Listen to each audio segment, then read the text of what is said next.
The First Unitarian Society of Milwaukee, an old downtown church, much like ours.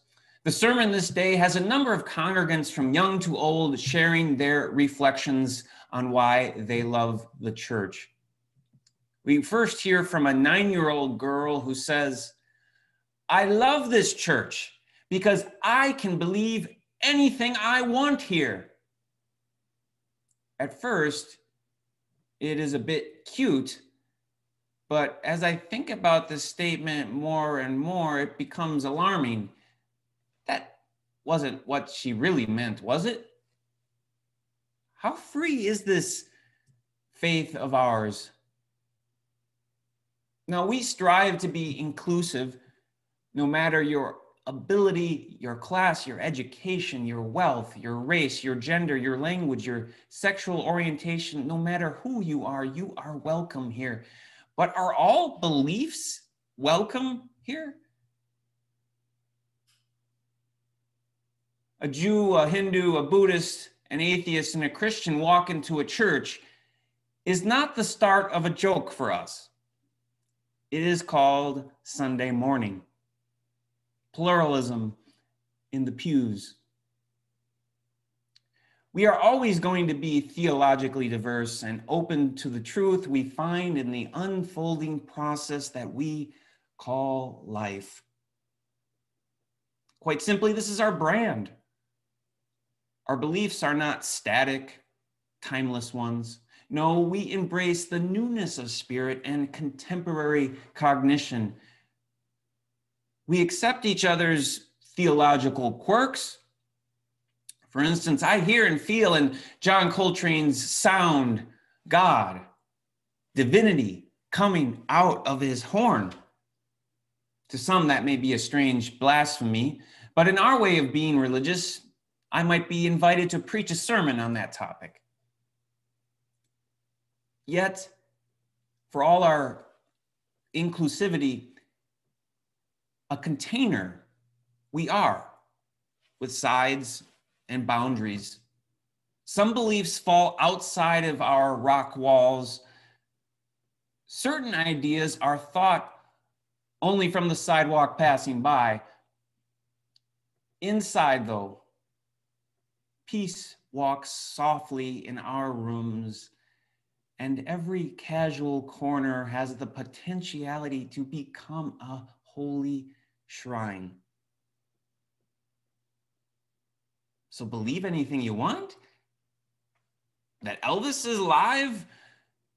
That JFK's assassination was an inside job? That the Clintons had JFK Jr. killed? That the Parkland school shooting was a hoax, actors on a stage? That vaccines will change our DNA? That masks make us somehow more sick?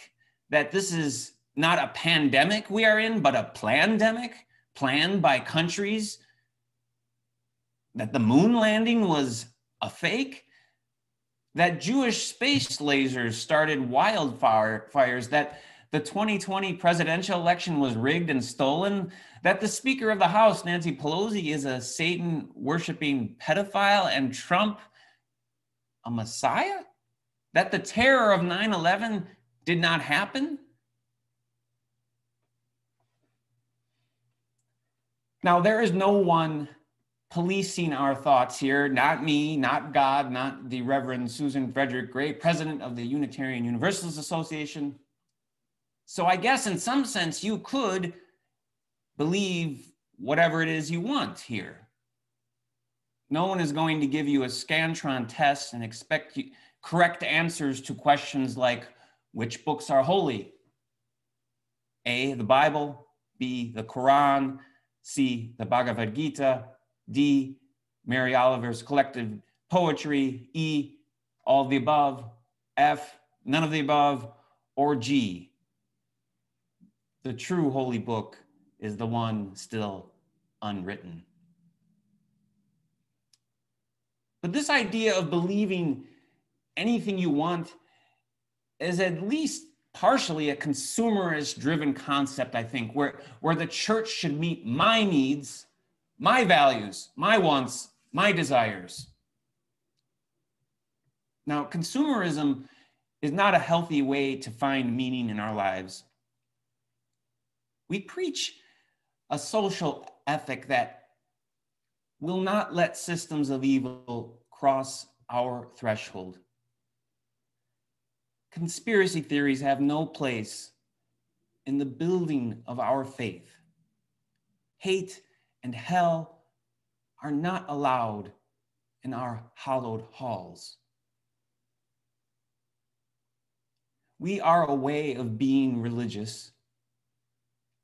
Religion is a good way to make meaning of lives, a way to be in the world together in community, not the way, it is a way to make meaning.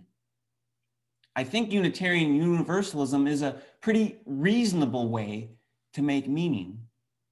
Maybe at times too reasonable. Our movement came out of the age of rationality and the rejection of miracles.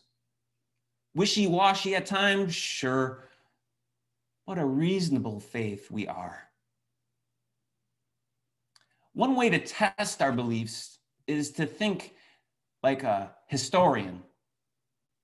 What is probable? We could take into account probability into our beliefs. Is it possible Jesus walked on water? No, it's not possible. Is it possible the world is conspiring against me? Sure, it is possible, but not likely. It is actually improbable. Jewish lasers from outer space starting wildfires? Impossible, absurd, hateful, and anti-Semitic. Not acceptable in our place of peace. Conspiracy theories, you are not welcome here. Thought out arguments, evidence, science, you are welcome here. The wisdom of cultures far and near, you are welcome here. This here is a tradition where words matter, community matters, truth matters, what we do and how we do it matters, and where beliefs matter. Our beliefs, what we hold as true and put our faith in as ultimate, are very important. Beliefs affect how we view the world, which affects how we vote and what we buy. I read one conservative theologian recently said, it is okay to use up all our oil. God can make more. No reason to be conservative with our resources then. Our beliefs should not just be anything, nor should they just be probable, but they should bear something edible, some fruit that is nutritious, extending and nourishing life instead of poisoning it. If our beliefs promote peace, help us to live love, to feel part of the whole, then those beliefs are welcome here. If your beliefs add meaning, not just to your own life, but to the greater good of the cosmos, the planet, and all her people, yes, your beliefs are welcome here. Our beliefs are not all that extreme, except for the one belief that radical love can change hearts and clear minds. Our religious container uses reason. Sure, I know reason is not perfect, but reason tempered with love gives us an opening to multiple viewpoints. Now, I know we like facts, we like evidence, we like science, and we like known processes. We have a humanist heritage. Our religion is like a day, always moving forward into the night of dying through thin, cold, dry air, leading to the spark of dawn. Now, I keep thinking of this hypothetical conversation in the future that I'm going to be having with an anti-vaxxer who wants to meet with me. They tell me they're being forced to get a vaccine for their job or something, and they come asking me for some sort of religious exemption. I would be firm, but loving.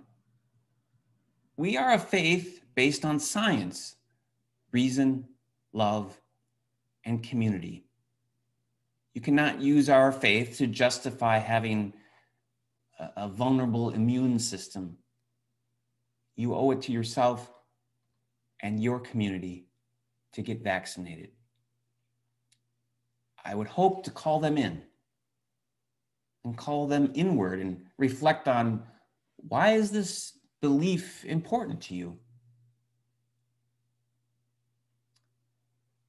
Now, surely, just as we are individuals, we are not just individuals. We are in relationship with each other, scrambled up like eggs together.